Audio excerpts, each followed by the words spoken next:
previous experience was working in a software company. We did a great job of thinking about our customers and how they would use our technology. The gems sometimes, and particularly in the cost centers, we're taking those gems and applying them internally to how we could make our own processes more effective or make our user experience more dynamic, right? We think about that from a customer perspective first, and we can sometimes apply those same concepts internally and innovate within an organization to make it a more dynamic organization that generates real business outcomes from within.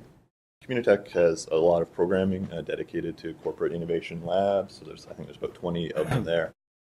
So they've really helped us in terms of being able to scale some of the training efforts that we do. So they have some programming around, the lean methodologies piece.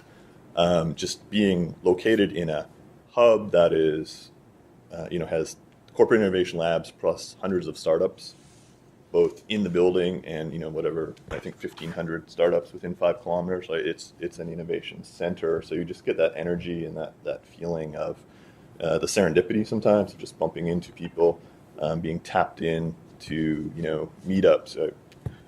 6 weeks ago, just got a random invite. Someone in the group had decided to do a meetup on artificial intelligence. Hey, anyone want to join this meetup after hours?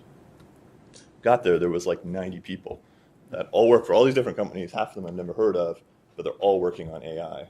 And they're all doing some piece of it, and they're all together, in one room for a couple hours, sharing stories. And I think there's a lot of value in things like that, right? We have our main corporate lab still near our corporate office in Winnipeg, but the challenge you get when you have these corporate innovation labs is you still don't run into people outside your company, right? So it makes it very difficult to kind of feel and sense what's going on in the environment around you and just be triggered by these ideas, right? If you hear of something in a completely different industry and go, wow, maybe I could reapply this. I don't know, but that's a good experiment.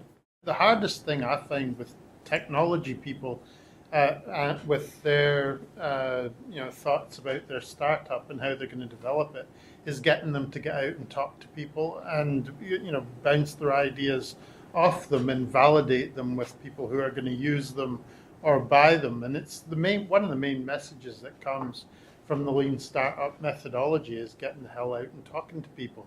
And but one of the hardest things with technology people to actually get them to do it, it's much more scary to them than it is playing with or doing serious things with the technology. You guys familiar with the gold quote at all? Right, so it's a mining company. They mine for diamonds, actually for gold. And they published all of their sensitive data about the land that they had owned and made it open, right, to anybody in the world to come look at it. Now, and they were actually struggling at that point. Their stock was down, blah, blah. They were going to shut down operations, not profitable. And they put this data out that was like unheard of. That's proprietary data. Like people pay a lot of money to create it.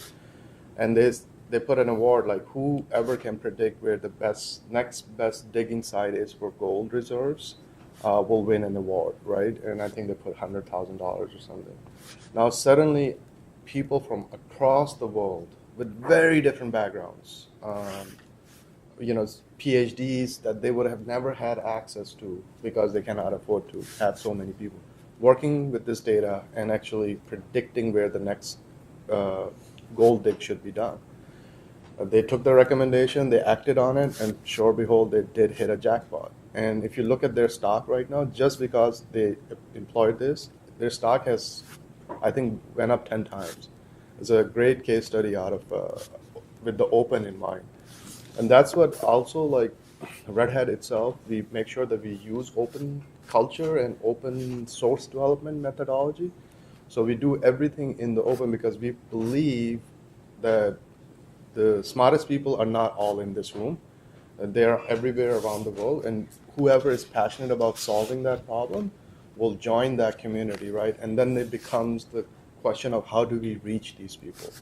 And that's where our marketing machine and our meetups and stuff try to promote, like, hey, join us because we are interested in hearing from you. And we often recommend to customers to join the community as well, so that we can bring that innovation forward, because the ideas are coming from other places, not just within the organization.